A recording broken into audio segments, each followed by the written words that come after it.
উৰিয়ামঘাটৰ ৰেংমা বনাঞ্চলত যি উচ্ছেদ অভিযান এই উচ্ছেদ অভিযান সমাপ্ত হোৱাৰ পিছত আজি আমি দেখিছোঁ যে ইতিমধ্যে বন বিভাগ গোলাঘাট জিলা প্ৰশাসনৰ উদ্যোগত স্থানীয় ৰাইজৰ সহযোগত এটা বৃহৎ এলেকা প্ৰায় 60 হেক্টৰ ভূমিত প্ৰথম অৱস্থাত ইতিমধ্যে গছপুলি ৰোপণৰ কাৰ্যসূচী লৈছে বন বিভাগে আৰু তাৰ কাৰণে ইতিমধ্যে আজি শুভাৰম্ভণি কৰিব। মই কেমেৰামেন প্ৰশান্তক মই দেখুৱাবলৈ কৈছোঁ। আৰু এই যিটো অঞ্চলত আমি আছোঁ এইটো হ'ল সোণাৰী বিল বুলি কয়। সোণাৰী বিলৰ পৰা ইতিমধ্যে আজি গছপুলি ৰোপণৰ কাৰ্যসূচী আৰম্ভ কৰিব বন বিভাগে আৰু সকলোখিনি প্ৰচেষ্টা ইতিমধ্যে অব্যাহত ৰাখিছে। স্থানীয় ৰাইজ ইতিমধ্যে ইয়ালৈ আহিছে আৰু আনুষ্ঠানিকভাৱে কিছু সময়ৰ পিছতে এই গছপুলি ৰোপণৰ কাৰ্যসূচী শুভাৰম্ভ হ'ব। প্ৰায় 6 লাখ গছপুলি ৰোপণৰ সংকল্প ইতিমধ্যে গ্ৰহণ কৰি আজিৰে পৰা গছপুলি ৰোপণৰ এই বৃহৎ যি কাৰ্যসূচী আৰম্ভ হ'ব। যিটো আমি কৈছিলোঁ প্ৰায় 11,000 বিঘা ভূমি ৰেংমা বনাঞ্চলৰ অবৈধ বেদখলকাৰী দখলত আছিল আৰু সেয়া সম্পূৰ্ণৰূপে বেদখলমুক্ত কৰাৰ পিছত প্ৰথমবাৰৰ কাৰণে ৰেংমা বনাঞ্চলত গছপুলি ৰোপণৰ এই কাৰ্যসূচী ইতিমধ্যে আৰম্ভ কৰা হৈছে আৰু এই কাৰ্যসূচীত আনুষ্ঠানিকভাৱে যি শুভ উদ্বোধন হ'ব তাৰ কাৰণে ইতিমধ্যে অসম বন বিভাগৰ যিগৰাকী বিশেষ মুখ্য সচিব MK যাদৱ ডাঙৰীয়া তেখেত আহি উপস্থিত হৈছে। গোলাঘাটৰ জিলা আয়ুক্ত আৰক্ষী অধীক্ষক প্ৰমুখ্যে বন বিভাগ আৰু অৰ্ধসামৰিক বাহিনীৰ সকলো বিষয়ববী আহি ইয়াত উপস্থিত হৈছে আৰু আজি এই যি কাৰ্যসূচী এই বিশাল কাৰ্যসূচী কিছু সময়ৰ পিছতে আৰম্ভ হ'ব।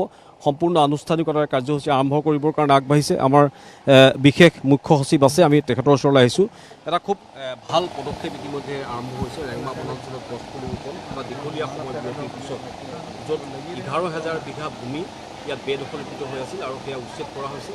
আজি কিমান সময়ৰ পৰা কাৰ্যসূচী আৰম্ভ হ'ব, কিমান গছপুলি ৰোপণ হ'ব? আপোনালোকে দেখিছে ইয়াতে উৎসৱৰ মাহল আৰু আমাৰ চবৰে খুব ভাল লাগিছে। ইয়াতে জিলাৰ অধিকাৰীবিলাক DC SP নিউট্ৰেল ফ'ৰ্চ CRPFৰ DIG আৰু তেওঁলোকৰ কমাণ্ডেণ্টবিলাক আহিছে। তাৰপিছত খুব ভাল লাগিছে ইয়াতে স্থানীয় ৰাইজ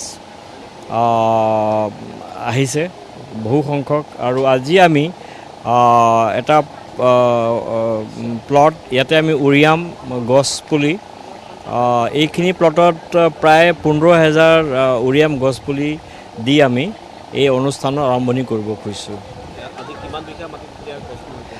সেইটো চলি থাকিব। আজি ধৰক কণ্টিনিউৱাছ ডেইলি আমি লগাই গৈ থাকিম।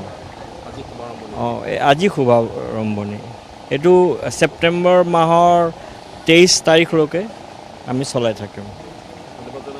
মই জিলা আয়ুক্তগৰাকী আছে আপোনাৰ ওচৰত অকণমান অৱশেষত আহি এই ভাল দিনটোত আমি উপস্থিত হ'লোঁ।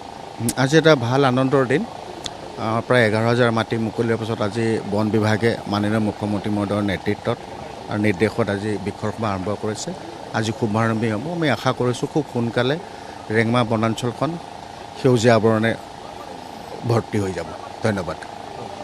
আমি কৈ আছোঁ যে ৰেংমা বনাঞ্চল আপোনালোকে জানে প্ৰায় 4,000 ইয়াত বেদখলকাৰীয়ে 4,000টা পৰিয়ালে বেদখল কৰিছিল এই বনাঞ্চল। যি বনাঞ্চলত ইতিমধ্যে মুখ্যমন্ত্ৰীয়ে উচ্ছেদৰ কাৰণে ইতিমধ্যে নিৰ্দেশনা জাৰি কৰিছিল ডক্টৰ হিমন্ত বিশ্ব শৰ্মাই। আৰু তাৰ পিছতে ধাৰাবাহিকভাৱে প্ৰায় 6টা দিন ধাৰাবাহিক উচ্ছেদ অভিযান চলাৰ পিছত আজি ইতিমধ্যে এটা উৎসৱমুখৰ পৰিৱেশ বুলি ক'ব লাগিব। স্থানীয় ৰাইজ, স্থানীয় দল সংগঠনৰ পৰা আৰম্ভ কৰি বিভিন্ন সাংস্কৃতিক দল আহি ইয়াত উপস্থিত হৈছে। সাংস্কৃতিক কাৰ্যসূচী ইয়াত সম্পন্ন হ'ব কিছু সময়ৰ পিছতে। আনুষ্ঠানিকভাৱে আজি গছপুলি ৰোপণৰ কাৰ্যসূচী এয়া বড়ো জনগোষ্ঠীয় যিসকল লোক আছে তেখেতসকলৰ সাংস্কৃতিক কাৰ্যসূচী কিছু সময়ৰ পিছতে অনুষ্ঠিত হ'ব আৰু খুব এটা আনন্দ উল্লাসৰ মাজেৰে এইসকল লোকে আশা কৰিছে যে বেদখল মুক্ত হোৱাৰ পিছত হয়তো প্ৰথমবাৰৰ কাৰণে ৰেংমা বনাঞ্চলত এই সুন্দৰ পৰিৱেশ বিৰাজ কৰিছে। আমি দেখুৱাইছোঁ যে ঝুমুৰ টিমৰ পৰা আৰম্ভ কৰি বড়োসকলৰ যি কৃষ্টি সংস্কৃতি আছে সেইখিনি প্ৰদৰ্শন হ'ব ইয়াত।